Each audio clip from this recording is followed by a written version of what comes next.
Hello guys, so welcome to episode 12 with OM Joe. So on this topic, let's address the elephant in the room. Once you decided to transition to freelancing, magkano ba ang rate dito? Okay? So disclaimer lang, these are just really based on some of some of my friends na nag-share yung range. So, it can vary. Pero, i-breakdown natin para you have a much better understanding as to how much ba yung pwede nyong ma-earn as a VA or as an EA. Okay? So, number one, for beginners, so meaning it's from 0 to 6 months, definitely ang range nan is nasa $4 to $6, right? Kasi dahil kaka-start mo pa lang, then usually, dito kasi papasok yung mga expectations or basic expectations ng client. Ano ba yun? You should know how to do basic admin tasks. You should know how to do email management, calendar support, simple tasks, and of course, you should know how to follow instructions efficiently and effectively, right? Remember guys, that on this beginner phase, then this is where you will build your experience and you can start building your portfolio as a freelancer. Okay? So, once na magkaroon ka naman ng client, mabilis na lang ikaw makaka-build ng portfolio mo. Right? And at the same time, pag naka-build ka ng portfolio mo, mas tataas yung rate mo. Okay? Now, let's go to the intermediate VA. Ito yung mga from 6 months to 2 years. Usually, ang rate nila would be like $7 to $12 per hour.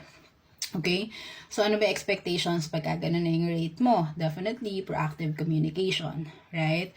Another thing, dapat may alam ka ng in-navigate couple of tools like ClickUp, Notion, HubSpot, Canva, and many more.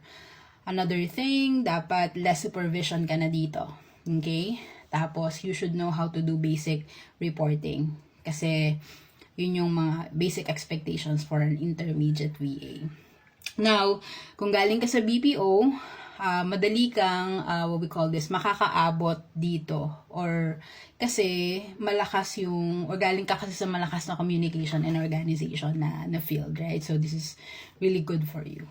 Now, on the EA side naman, usually ang rate nito is around 10 to 12. Depende pa din, right? 10 to $12 per hour. Ano ba yung mga ina-expect ng client sa inyo? If you're on that rate, definitely you're gonna manage their life. So, mainly calendar management, email triage, and of course, daily updates, lead, project coordination, high trust, and of course, reliability, right? Dito ka iti-treat ng client as their partner, hindi task doer. Okay? Next to that would be senior EA. So, ito na yung mga nagpi-premium, right? Ito na yung mga $20 and above per hour na rate. So, typically, ang expectation sa kanila, dahil mataas yung rate nila, would be mataas din expectations. Like, they should be managing full operations. They know how to delegate and build systems. They have high-level decision support. What else? They also train new hires, and of course, high-level strategy and high-level type of reporting na yung ginagawa ng mga senior EA. Right? So, know that in order for you to get this, hindi siya overnight. Okay, you really have to put a lot of effort para you equip the right amount of skills and the right amount of tools that you needed. And usually, when you transition from BPO to freelancing, for you to be on a senior EA or VA, I think that's gonna take at least 1 to 2 years. Alright? Hindi na rin masama, right? So, paano ba mag-increase yung rate ko as I go along? So, definitely, 3 things lang for now that I can share that would really make an impact. First would be, you should learn as many tools as you can. Like what I mentioned, ClickUp, Notion, Canva, G Suite, and more. Yung problem solving mo, second, yung problem solving mo, dapat very efficient and effective. Hindi ka na naghihintay ng instructions from your client. You have to be proactive. You have to be assertive on doing things for your client. Last would be your client communication, right? Knowing how to think like an EA and not like an BPO agent. Okay, I hope you know the difference there. Hindi ko na elaborate, but it's pretty much straightforward, right?